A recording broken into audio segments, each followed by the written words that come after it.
All right, before we roll into this week's episode, just want to say, if you haven't already, go and listen to part 1 of this discussion. That is the Faith No More, The Real Thing album discussion, where Jason and I picked our least favorite or the worst song of The Real Thing. That same discussion now takes place for Angel Dust. Just like how part 1 ended sort of abruptly, because when we originally recorded, we didn't think it was going to be a double episode, but it was big enough that I think it warranted a breather, time for people to marinate in our discussion and see how we do things before we tackle what we both feel is the greatest Faith No More album ever made, let alone one of the greatest albums ever made in music history. And if you don't agree with that, then I don't even know why you're listening to this episode.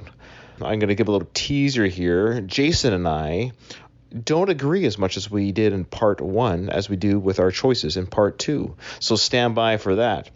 Just want to give a special shout out and thank you to the Facebook group Faith No More Followers. They gave us a plug on their show, which gave a nice little bump to our podcast.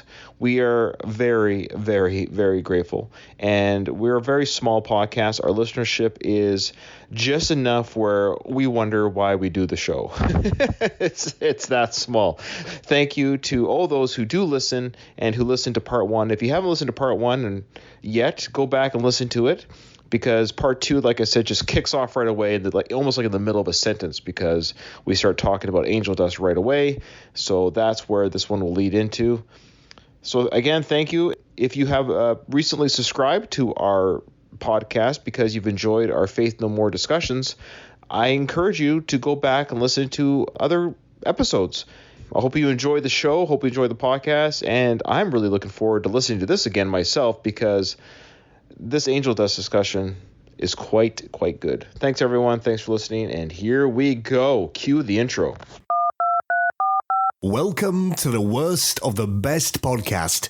You wanted the best. Well, they didn't freaking make it. So here's what you get. From Canada, Ryan and Jason.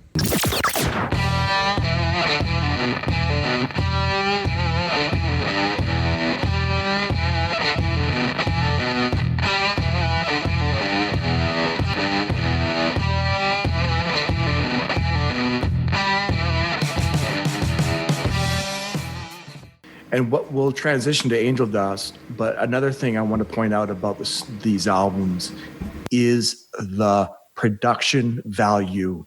So the production value of both these albums, but let's just finish off production value of that album, The Real Thing. It sounds like it could have been done yesterday. And there'd be very little really that you would want to change on it. My question is, and I've heard albums from bands that I've enjoyed throughout the years with like releases in the 2000s and now the 20 teens or whatever, artists who have had success in other bands or what have you. I'm always surprised about sometimes how bad some productions sound. I'm like, why is it so hard to have a good sound? This was 1989 and they figured it out then. Why can't bands have a high-end production? Like, does it just cost that much more money to sound?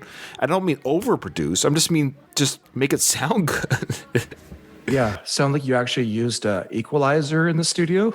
Yeah, I've heard some artists who are big time artists, flat. And I'm like, why does this not why is everybody playing in a tin can? I don't know. All right. Now, having said that, Angel Dust. Yeah, it takes this production, not just the things that they did, but the sound that they were able to get. I think, if I say the best produced album, I'm not talking about the best albums of all time. I'm talking about the best produced albums. I honestly think Angel Dust has got to be the top 2 or 3 albums in music for production value. They have so much going on, but yet it sounds everything. You can hear everything. The Real Thing, you can hear the bass, you can hear the drums, you can hear the guitar, you can hear the synth, you can hear Mike Patton. You can hear everything distinctly, and the way that it's put together is amazing. And then they took it to a whole new level with Angel Dust. It's got to be one of the best produced albums, technically produced albums of all time. Top 3 or 4 in my books. If I had to do a top 5 album, this would be on there somewhere. For sure. You can only take 5 albums with you to the next life. Angel Dust has to be on there if you know what's good for you.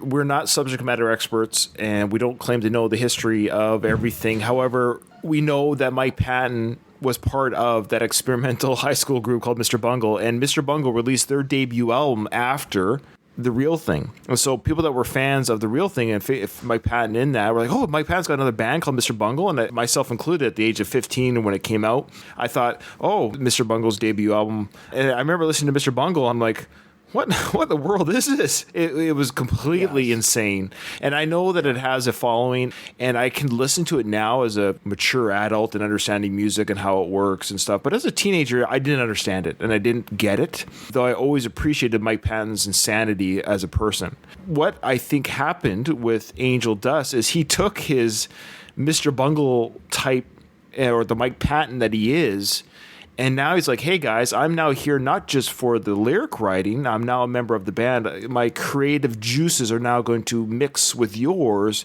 and we're going to create something a little bit different. And it was a natural thing. It wasn't him saying this. I think it was just they were saying, hey, Mike, come on in and join the creative process with this album. And I think they, as a band, with this, because these band members, this is their 4th album. They were probably like, let's change it up a little bit. Let's have a little bit of fun, and let's get Mike's input on this. And then lastly, this is where Jim Martin was like, I don't like where this is going.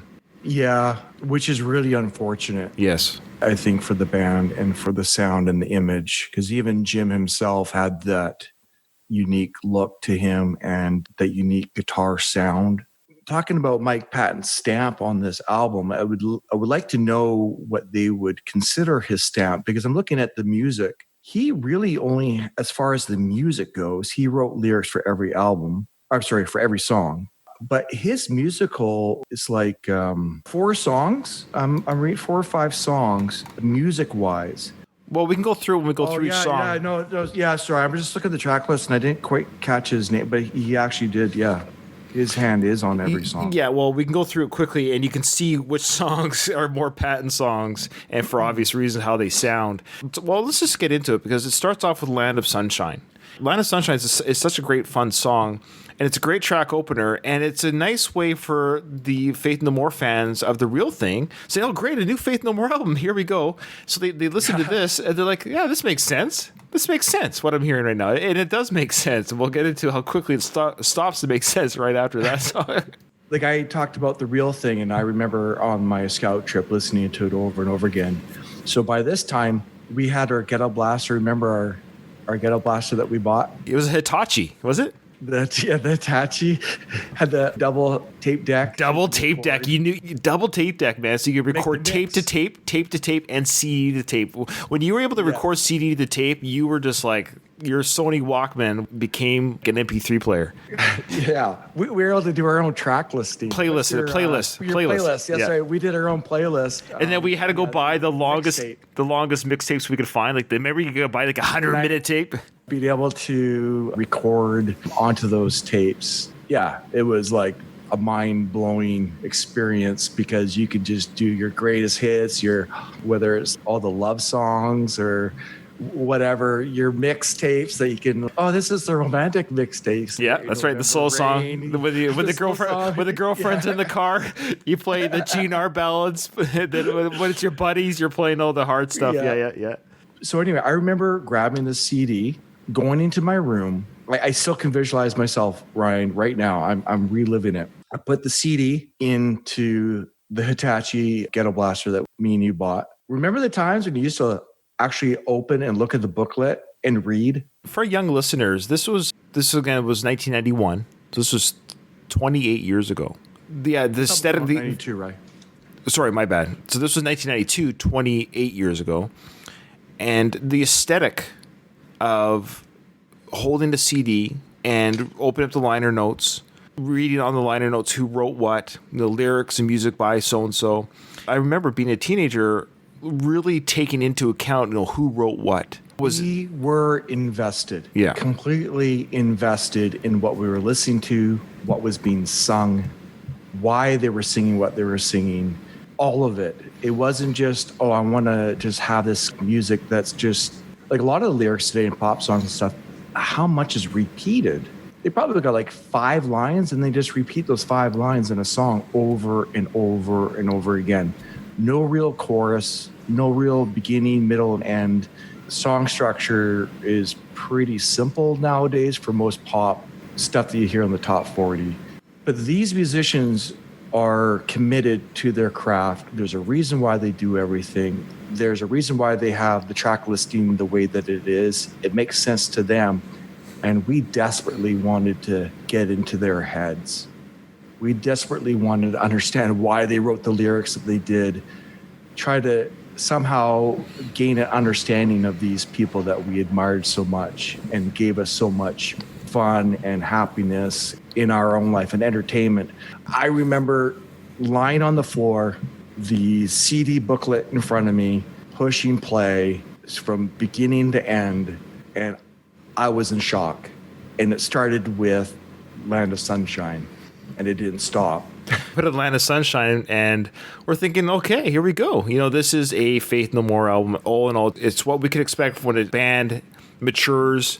Second album with Mike Patton. This song, a natural progression. It's like, wow. Yeah. Gone Right Away is the nasal.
There's so much going on there. Oh, right off the bat, I have chills, Ryan. Yeah.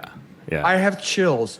His vocals are already up, down, slow, fast. Yeah. He does that Mike Patton's, I don't know what to call it, but the way he phrases it. Then he does the cackle laugh, that maniacal laugh, and then he does the almost jovial sing and rejoice. Everything is just, it's a circus. We're what, 30 seconds into the album? 1 minute. It's 1 minute to this album. One minute. Yeah. 1 minute. And this is more than just a progression. This is a massive leap. Strong song structure, vocalization of the lyrics, the phrasing, the samples already are in there. Yeah, right off the bat. You're going from the real thing to this. You're taking it to a different place. Completely. What I meant by natural progression too, though, is what I was saying. It's a leap above. You're not surprised. You're not. Yeah, you're like this. Surprised. Yeah.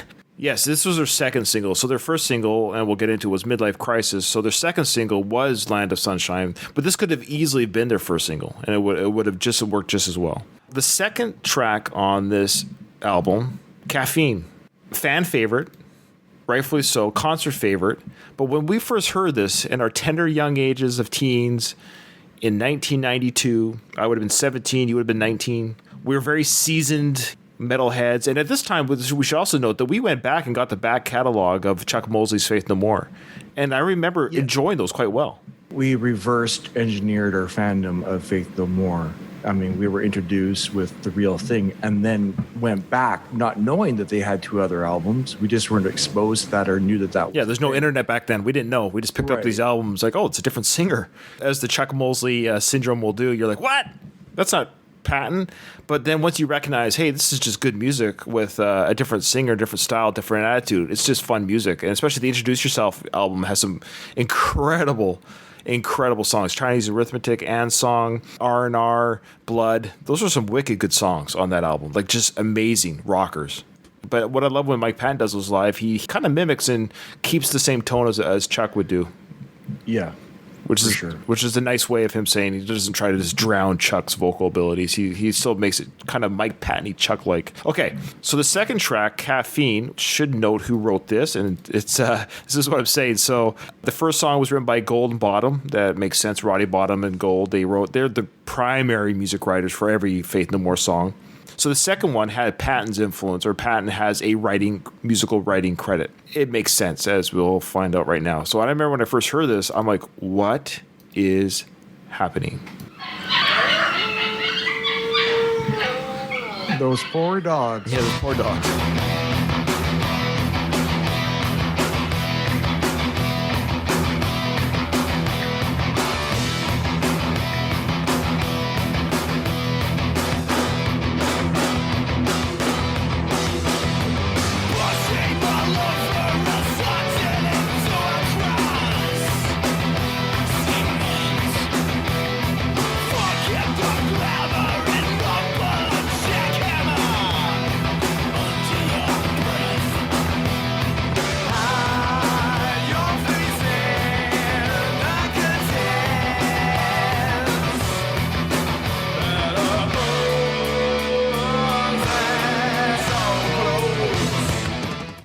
So I remember when I first heard this. Oh, man, that's so good. It is so good, but this is a song that grew on me. Because when I first heard it, I was like, it wasn't that I didn't like it, but I didn't understand. I was but a child, and Mike's making you grow up real quick. Yes. And we'll get to the part of the song that everyone loves. So the part that just blows you away. And I will say to you who are new to Faith No More and might not recognize or understand this music, Patton is about to scream in your ear. And it's crazy, insane. The build up. At the end of it, he says, relax. It's just a phase. You'll grow out of it. And we all did. We all grew out of being shocked and just ended up loving it. I think he was speaking to the Faith No More audience.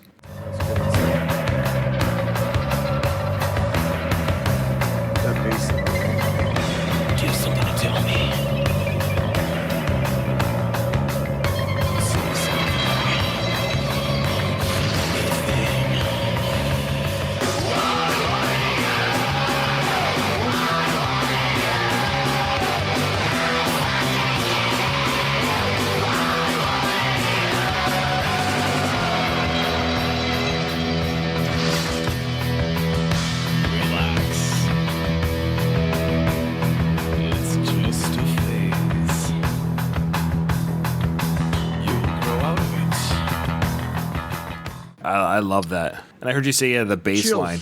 Yeah, the bass. I mean, just that whole song, let's be honest, neither one of us are picking that as our worst. It's like, there's just, yeah. No, of course not. No, we don't like to show our hand too much, but no suspense on that one. Yeah. Or Land of Sunshine. I'll leave it at that. I would say that. I will say this for this album. This one was hard. This was one of the hardest ones I've ever had to pick. You have to pick a song again that you have to get rid of because that's the rules of the game. Right. Going back to Caffeine here, the very beginning with hearing those dogs, it was a little bit disturbing at the time. I mean, now I know it's just sound effects and stuff. Yeah, no dog got hurt in the making of the song. But I actually don't know. Is it true? No dog was hurt? Well, I don't know. They killed a fish in the Epic video, and now they're beating dogs for this song. I mean, just the whole thing, right? You have those dog sounds, and it kind of elicits a certain response, and then the song itself, and his ups and downs, and his crystal clear scream singing. Yeah. Already, these first two tracks, I don't want to say blown away, but the real thing, like there is such a push. Yeah, the real thing has parts of the album, Epic, yes. Like I said, that have aged. Zombies must have been probably closer to this album. Is maybe the closest. Just kind of the. There's not one song on this album that has an age to it. I know. It's unbelievable. That's why I think it's one of the greatest produced albums of all time. You could not put that in and go tell me what year this was made. You would guess 92. No. I could go to some 22-year-old person who's never heard of Faith No More but thinks they're pretty up on metal or rock or whatever music, show them Caffeine and say, this song just came out this year. Okay, cool. Yeah, okay, interesting. Not my thing, but I can see how it got released. No, it was released 28 years ago. Right. Everybody can kind of tell, like Led Zeppelin song. Yeah. Sure, as great as they are, you can tell that it wasn't done in the 2018s. Greta Van Fleet tries to change that on us, but they're not fooling anybody. Especially live. They're not fooling anybody live. oh, Anyway, I don't want to go down that. I don't want to go down that road. All right, their first single and the third track on the album, Midlife Crisis. And again, unlike what Epic did for me, for whatever reason, well, because the song was just amazing, this song has not tired me over the years because there's just so much that goes on in this song. Sometimes singles are safe songs in a way because they try to draw in a big audience. Right. But this song, yeah.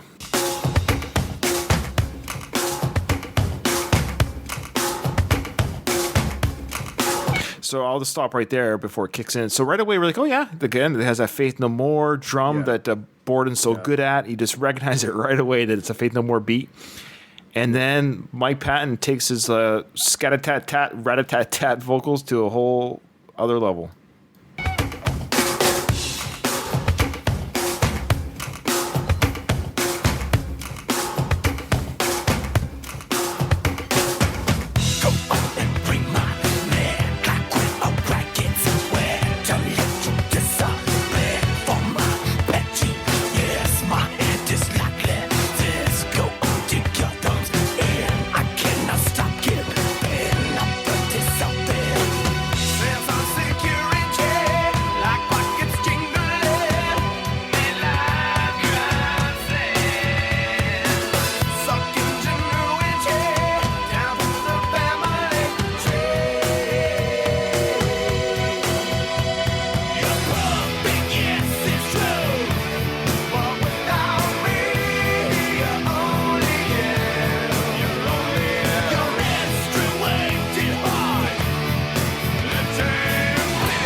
Your menstruating heart bleeds enough for two.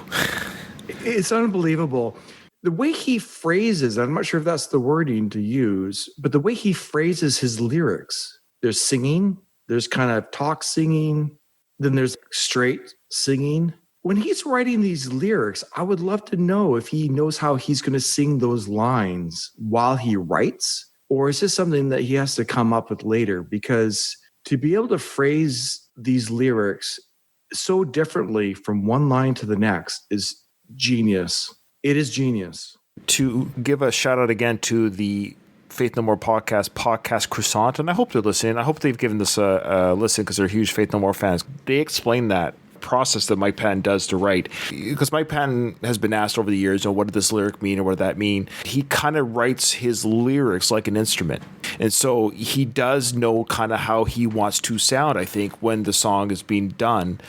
So he does write to how he wants to sound, I think. So sometimes his lyrics don't always quote unquote make sense. He says don't read too much into them all the time because he is using his vocals as a sound. And so that this song, I love how he does that beginning part. It sounds like he's singing inward. I don't know how to explain. Like he's right. I don't know how he does it. He makes it sound cool. Yeah, because he is cool. He is pretty. He's 23 here, Jay. He's 23 here. When I was thinking about him and his approach to this music, it's obvious that he is musically a genius, or at least a creative genius. I don't know if it's like a musical genius thing, but he's a creative genius. And I love about what he's weird. That's the thing about some geniuses. Like, he's odd and weird, but he's extremely intelligent when it comes to creativity. It's the creativity. Yeah, I shouldn't say necessarily musical genius because, I mean, that might be overused too often when we talk about people that we're fans of. Right. But it's pretty clear he is a creative genius because he's not just singing a song. He's not just writing lyrics. There's a lot going on, especially this album with all the different sound effects as we'll go through, the different samplings that he puts in, the mix of synthesizer, the mix of the bass and the drums, and then the added guitar accentuating the darker moments in those songs. It's impressive. And then a producer being able to understand that vision and not wreck it makes this an amazing album. And again, Jim was not happy with where this album was going, the sound of the band. It's unfortunate that, how should I say this? It's unfortunate that his vision of what this band could be like did not fit with his.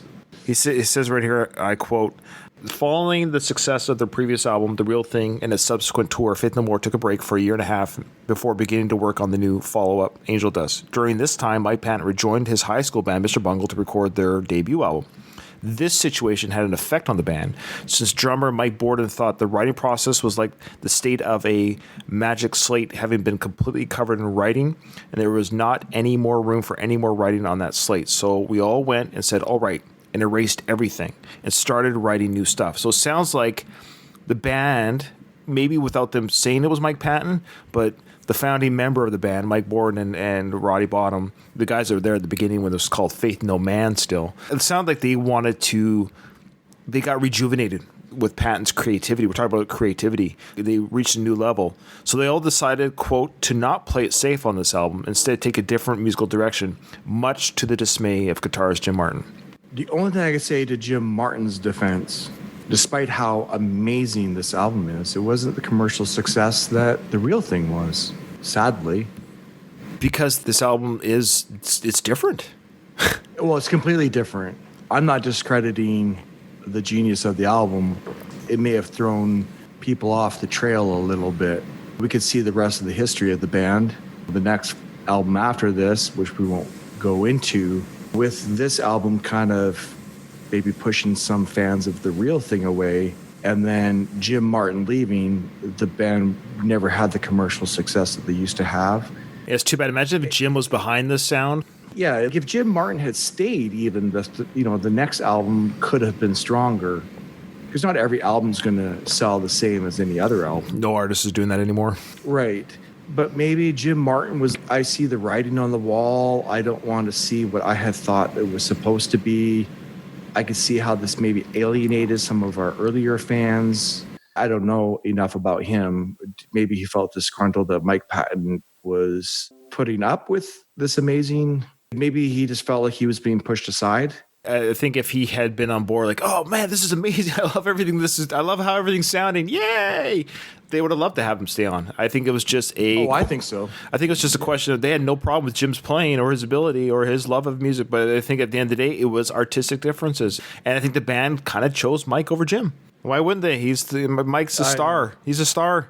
There's only so many Mike Patton. There's only so many type of front vocalists that just exude what Mike Patton does. It's hard to explain. Yeah, and the reality is Jim isn't fooling anybody. You're not the most technically amazing guitarist. Much of what you're doing is somewhat simple as far as guitar playing goes. No one started playing guitar because of Jim Martin. Probably. Not very many. Yeah, you probably count on your hand the amount of people that picked up a guitar because of Jim Martin. Probably the same amount of people that started singing because of Chuck Mosley. And probably the same amount of people that started a podcast because of you. You're one. I know, I'm one. So you got 4 more fingers to go. I think my other co-host, Andrew, actually might be too, actually. He says he might want to start his own podcast too now. So there you go. Yeah. I probably won't start my own podcast, but I appreciate you having me on my maiden voyage. Yeah, you'll let me do all the heavy lifting. I appreciate that. All the editing and releasing and paying for the feed. Thanks, brother. Sounds perfect. You're filleted Ruben's shoes nicely. I just slid right in. My job never changed. All right. Okay, next song, RV. And what does RV stand for again? Recreational vehicle. That's right. I brain fart. I know it's the trailers, the mobile trailers. Right. Yeah, recreational vehicle. And I love this one. What should be a silly, maybe a throwaway song. Remember, I love all these songs, so you're not going to get my guess till the end. And I'm not giving away by saying this. I'm just saying, RV is such a silly, different song, and you think, but it's about a trailer park trash dad. Every time I listen to the song, I see the music video that they never filmed in my head for the song. The story plays out, and you feel bad for the dude.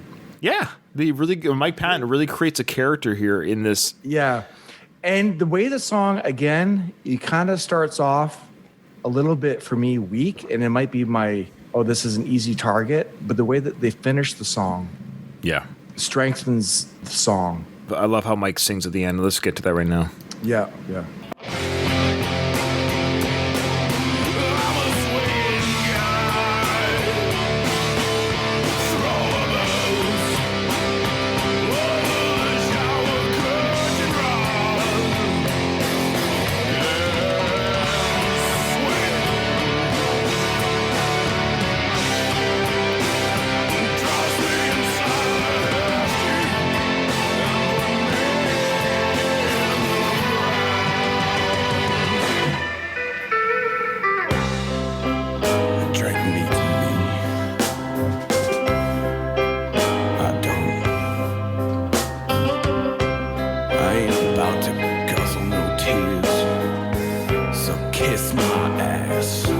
I love that. Let's go back to his talking part. He just has a cool voice even when he talks. Like the DNA blessed him with a vocal that just sounds cool even when he talks. Yeah. When he sings that part that we showed at the beginning of that crescendo of this trailer park guy, he keeps in character of a guy who maybe fancies himself a singer, isn't quite that good of a singer, but kind of belts out a half decent type belting out part of the song. And he stays in character. It's not great singing, but it's great singing for this trailer park guy. Yeah, he just took on a persona and carried it through the whole way. Yeah. Like he stayed in character of a guy who can't quite sing. He's a little bit...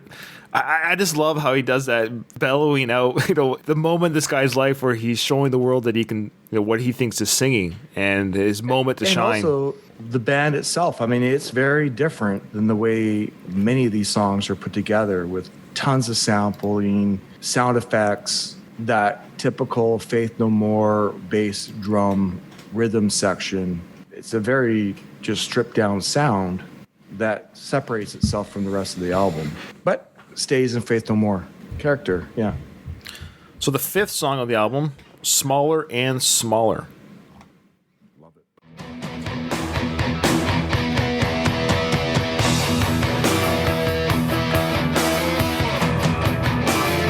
Love that darkness.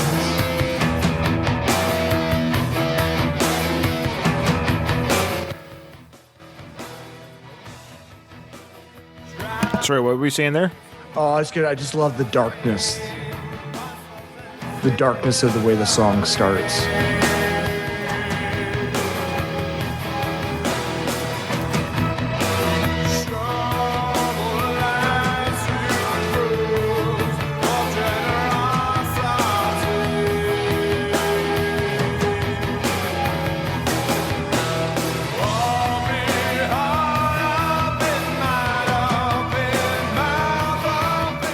So again, another non-conventional type sounding song. Like this isn't going to drown the airways of radio. No, it's not.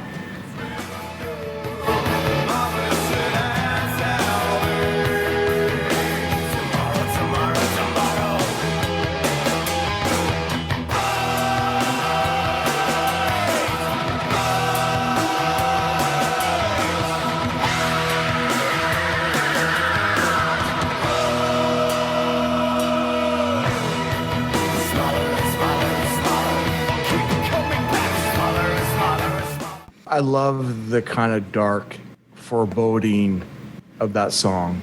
Yeah, I do too. Because it's called Smaller and Smaller, and you feel claustrophobic when you listen to it. You feel like the song is closing in on you in a weird way. Yeah. Yeah, it's more of a darker song, especially coming after RV, which is kind of a jovial, fun song. This one comes in a very dark, sinister, and the screaming again, and you can hear the Mike Patton sound effect that he does, and I've seen him do it on stage on YouTube, where he's got that voice box machine or whatever, so he screams in it, he's able to warble things and go up and down with it and stuff. And what I'm finding interesting is Jim Martin, I think, felt with the direction of this album, not very, maybe highlighting some of his guitar, but as I listened to it, I mean, at the time, I remember when he had left, and I remember some of the comments is like he wasn't guitar-driven enough. I think he felt dismissed from the rest of the band, maybe jealous of Mike's influence on the direction that they were going. But you couldn't have had this album without his guitar.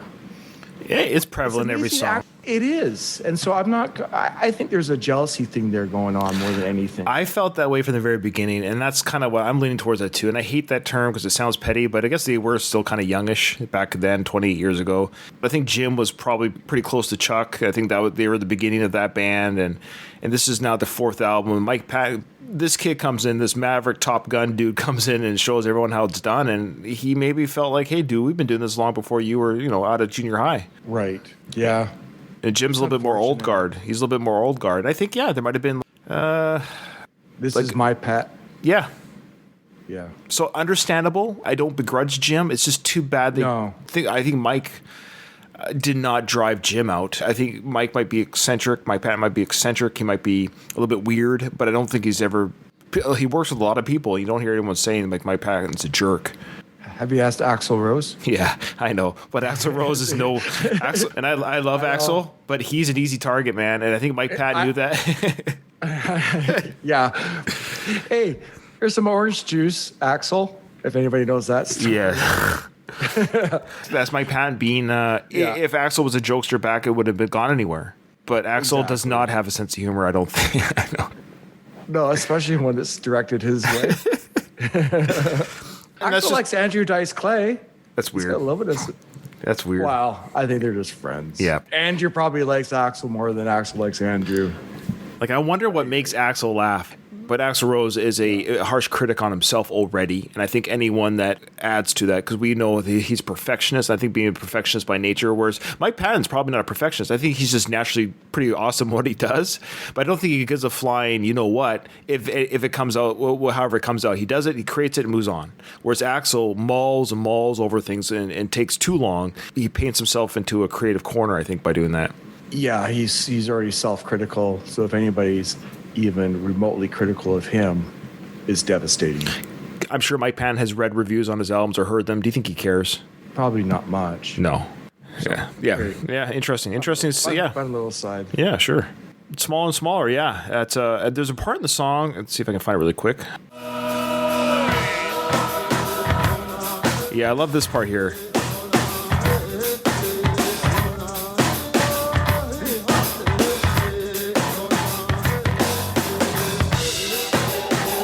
Yeah, it's probably Mike Patton doing some sort of chant, but then he's doing that voice chant. There's just a sounds. Oh yeah.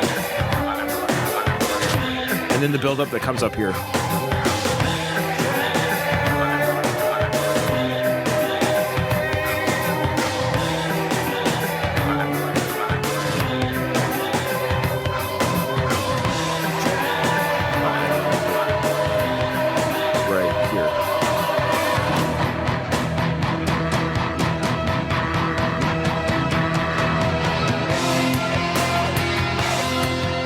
And you're talking about Jim Martin and his guitar, Exactly. Yeah, I mean, you could not have that song without Jim Martin. And it's unfortunate he didn't feel... Maybe he was mad that Mike Patton had his little vocal show there before the guitar. I don't know. Yeah, a little bit more of a radio-friendly one kicks in. I believe Everything's Ruined was a single, if I remember correctly. Yes. Everything's Ruined, the next track on the album, and it was their fourth single from this album. Let's check this one out. I love this song. Again, the piano, it's Faith No More, and then Billy Gold's bass comes in.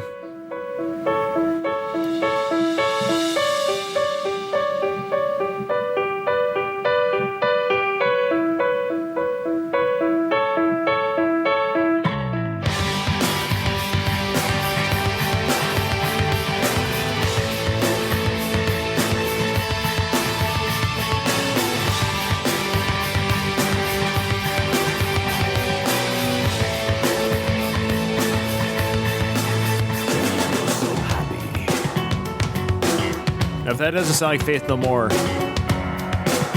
It's unbelievable. I mean, just...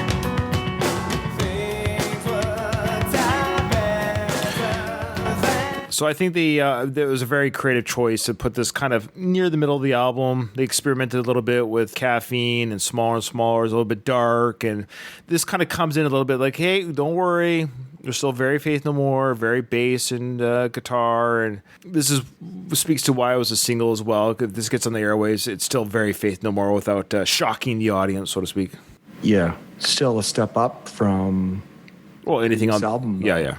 It's got a little bit of a bounce. It's got a little bit of pop. It's got like, you can kind of, I don't know about dance. Like, I'm not really a dancer, but you know what I mean? You can see people being able to gravitate towards this type of sound, listening to it in their car. Oh, yeah. I love this part here. Mike Patton's low singing that he does here. Again, very anti-nasal, and he gets it to a very low tone octave.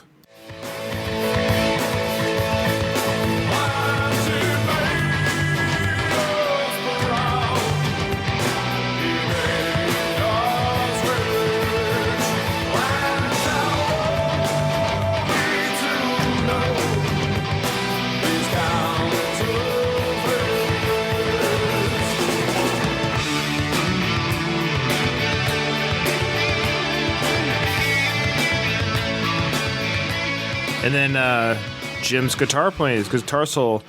And I love that line there, though. He made us proud, he made us rich, and how were we to know he's counterfeit? I love that line, the way it sounds when he sings it. And then, of course, this song ends with, a penny won't do. Oh, no, a penny won't do. What it all means, I have no idea, but everything's ruined. Yes, everything is. It's definitely a safe, of all these songs on this album, it's definitely a safe radio song, or at least one of the safer ones from the album, that is for sure. I think it's a solid song. I like the fact that he's almost just straight up singing. How I was kind of critical about a couple songs on The Real Thing, the way that he just kind of sang through it. I feel differently about the way that he sang through this song. He sounds like he's actually enjoying the singing. He's having fun with it. He doesn't come across as being bored. That's the only word I can really kind of use right now, but he sounds... Challenge. How's that? Yeah, he sounds challenged. It's not straight across singing, but it is more just a singing a song. I like it. Again, they gave us that safe kind of, this is a single, and if you're hearing this album for the first time, going track by track, Malpractice comes in, it kicks you in the teeth. And a straight up Patton song. It's a straight up Patton song. And when you hear it, you're like, of course, this is all Patton.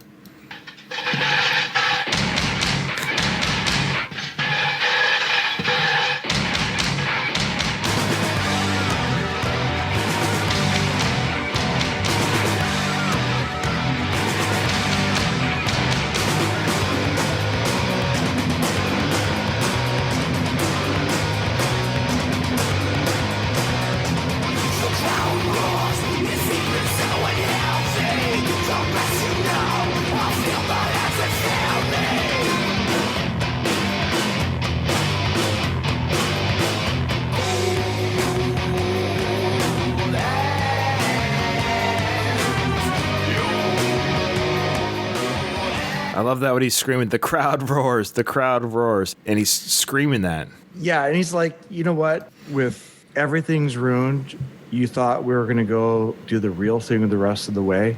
No. No, we're not. We're going to do Malpractice and carry on with Angel Dust. Yeah, it's awesome. Yeah, they remind you that you're on a different journey here with Angel Dust than you were with the real thing. Yeah, and I remember listening to this song for the first time, and I thought, are we in a torture chamber?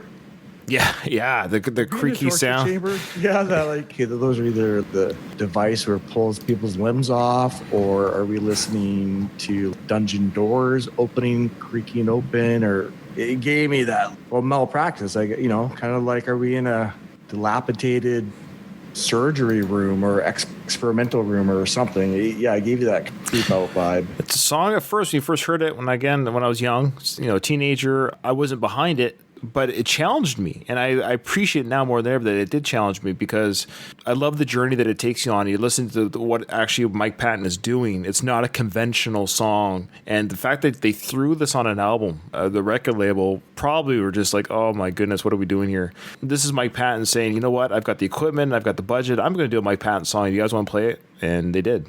Right. He's like, I gave you Everything's Ruined. I can have malpractice. Yeah, that's right. That's right. Now, well, speaking of which, the next song is Kindergarten, and I love Kindergarten. This is, again, a little bit more of not a safe song, but it's a song that was a single as well, I believe. My bad. This was not a single, but it's a song that could have been a single. And what I love about the song, though, is I actually love the lyrics and the journey that this kid is having as a kindergartner. Right. You shouldn't be able to enjoy that or envision it, but it's done in a way where he's talking about how the drinking fountains are shorter than they used to be because he's growing. The kid's growing. Yeah, he's walking through the halls differently than when he was younger. 5-year-old kindergarten student.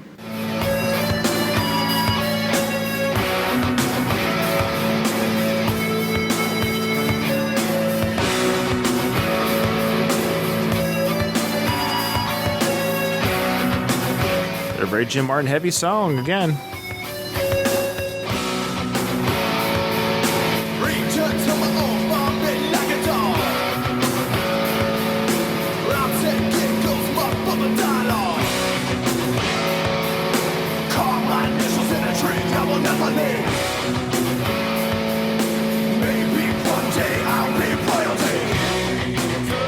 I love that one. Maybe one day I'll be royalty, carving my names in a tree that will never leave. I love that.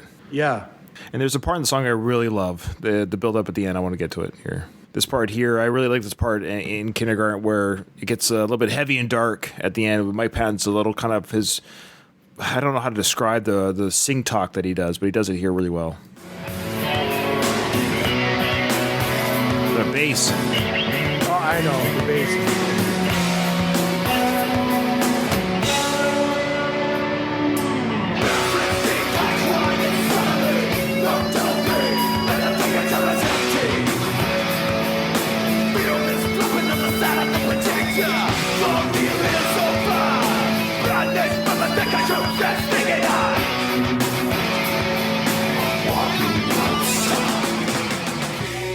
I love that, walking outside. Yeah, everything got quiet suddenly, no Dolby, and the theater's empty. Film is flapping on the side of the projector, the reel is over.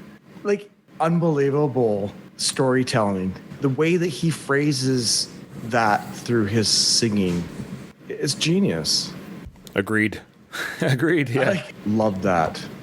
The 9th song on the album, side 2 at this point, if you're listening on a tape cassette, is the song Be Aggressive. So this is another song of levity, kind of in the same vein as RV, is Be Aggressive. This is the one where you have the cheerleaders singing along in the chorus. It's kind of a fun, hokey song. It's a fun song. It's lighthearted. For those that know the song, know what it's about. We don't have to say it on our PG show, but here's a sample of the song.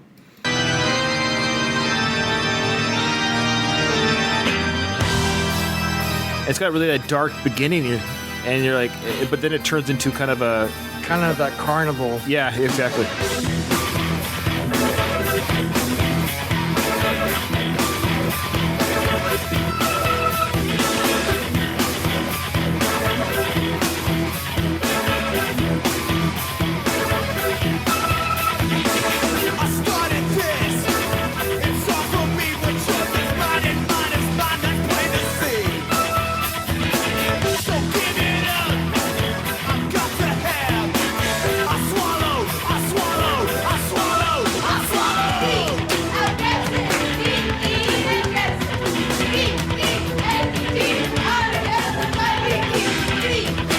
You can almost hear the girls laughing as they're doing this singing. Do you hear that? Yeah. That's the sample of that song there. It's a fun song. Again, if you know the song and know the band, you know what it's about. If you don't know, go ahead and Google it. Okay. I think it's a follow-up to Epic. If you know what that song's about, yeah. It's the next step. It's the next step. This is why, they had to do that album first, and they had to follow it up and finish it off with this album. Yeah.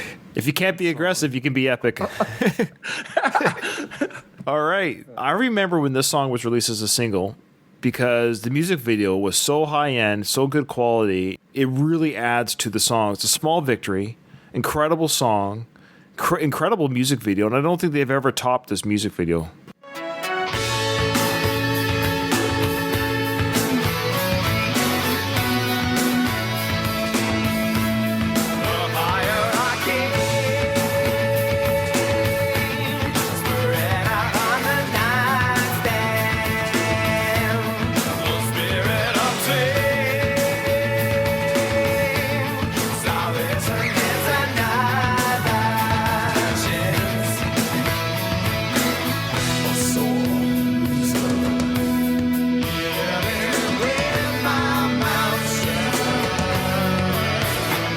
Mike Patton sings the song pretty straight for the most part, but he does a lot of good vocal stuff, little patterns there. Oh, it is a very straight across singing for the most part, but it fits the song. Yeah. If you kind of read the lyrics, it's just... Yeah, it's more of, a mature, it's maybe their Civil War song. It's still done in the Faith No More vein, but it's a little bit more of a message. It's not the silly song the Be Aggressive was, or RV, so to speak, or the challenging song of caffeine and malpractice.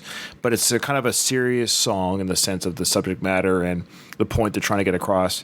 The part that I really love is the kind of the cacophony of crescendo here with the sound effects and between Mike Patton and the boys in the band here. Check this out.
I love that.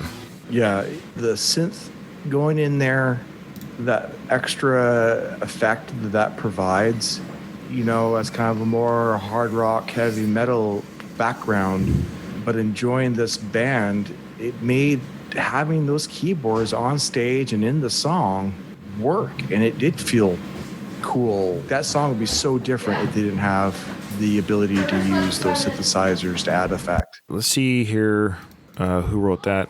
Yeah, this was a band effort. Gold, Bottom, Board, and Patton. The only one that didn't musically contribute, so to speak, was Jim. When they get the credit to music, people who know music writing better than me, I always wonder about this because obviously Jim had to come and do his guitars. I would suspect that he would, On this BMG rights management, it says songwriters include Jim. Now, music is one thing, and then lyrics is another thing. Small victory. On the Wikipedia, it doesn't show him involved in the music, but songwriters here, in this, what I'm looking at, it includes Jim. Yeah, well, it's always a collaborative effort. My understanding was they sent Jim the music, the parts of their playing, and then Jim would add his guitar. He wasn't there in the studio with them. Oh, okay. Jim was pulling an axle. I will say this next song is my favorite song that has Hitler in the title. Yeah.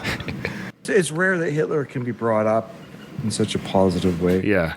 What a great title, Crack Hitler. Very Mr. Bungle title, let's be honest. That's Mike Patton title in that song. Oh, for sure. And of course he's trying to push people's buttons and they see that. He's 23. You think how young he is. He's 23. Yeah, he's 4 years away from being a teenager. He's being a little bit punk, a little bit in your face, Crack Hitler. But I love how he says Crack Hitler in the song. He throws it in. I love the beginning intro. Again, Jim Martin's guitar play on this song. And he has the music credit on this song, so there you go.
I love that build up, and I love Mike Patton's vocal sound. These lyrics, I'm reading the lyrics as you're playing that, and these lyrics tells quite the story. Well, just even that first part there, sink the 8-ball, buy the lady a drink, and nobody knows my name. Bodies float up from the bottom of the river like bubbles in fine champagne. Oh, wow. He's the one, no doubt, walking on the tightrope. He's the one, no doubt.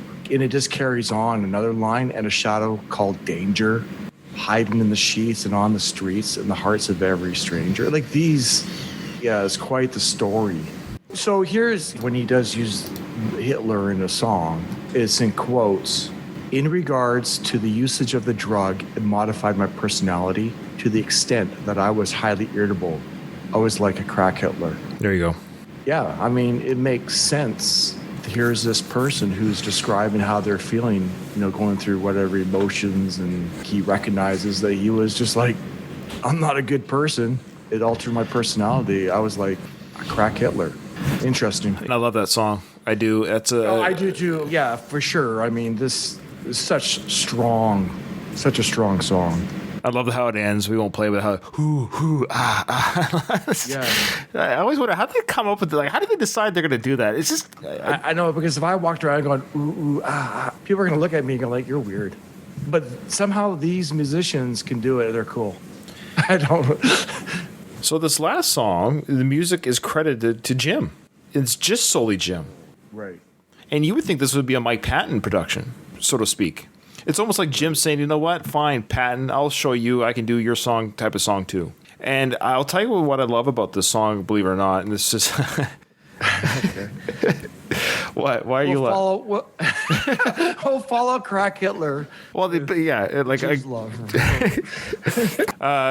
not Google the meaning of this song. If you don't, put it this way, if you don't know what this name could mean, I'll tell you. When I was 16, Stay naive. When I was 16, I didn't know what this meant. You gotta watch Silence of the Lambs to start to figure it out. I won't even say the name of this. Yeah. One. So the name of the song is it's the one that follows Crack Hitler. I'll leave it at that. My mom listens to this show, so you know what? I'm not even going to say the title. I can't even say it. So it's song number 12. There you go. It's song 12. It's the last song on the album. It's a closer. Now, I know there's been other releases that had Midnight Cowboy and Easy and As the Worm Turns. But again, we're going with the original release of the album. Even so, even if Midnight Cowboy was on the original release, I think it was for us, it's a cover song from the movie Midnight Cowboy. And, of course, Easy. It's an instrumental, and Easy is a cover song, and As the Worm Turns was a previously unreleased track from their first album, but with Mike Patton singing. Okay. Thankfully, you have those rules in place, because Easy would have been the pick. Well, yeah. Again, they would say with War Pigs, so the two covers are the weakest tracks. Yeah, and then again, instrumentally, Midnight Cowboy. Yeah. Even though it's a remake of a song, it's very good. Yes. Musically, which is rare on these albums when they just play music and it's actually good. But anyway, so here's a sample of the song Jail. Jail. You're a grown-ass man, Ryan. You can say it.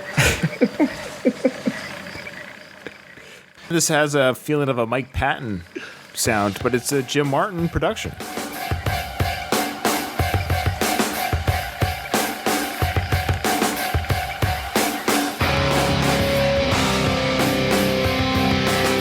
But you could argue it has a very Black Sabbath-y feel to it.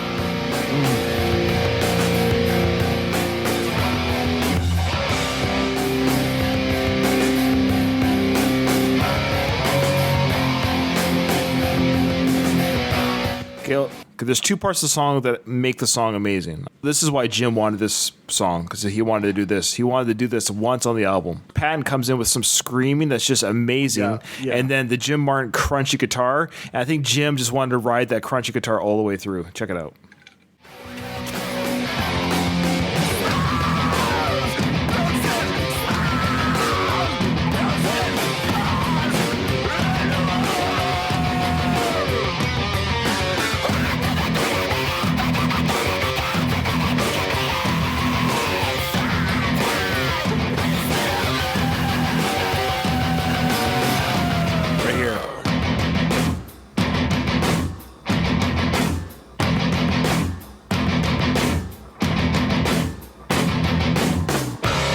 That's his nod to Metallica, I think. Oh, for sure. That portion of the song is amazing. And I think it's Jim's way of saying, see, guys, this is where I wanted us to go. And he left with that song. The ending of the song, I'm going to play it because I love how the song ends, because it ends with Patton singing a little bit more cleaner vocal, but in a low octave, and it bleeds into that great ethereal cathedral type music by Roddy Bottum on the synth.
What a perfect ending to the album. Right. That's Angel Dust. The ability to pick the worst song is easier for me than it is to pick the best song. What is your best song on this album? I actually really don't know. Picking the worst song is easier.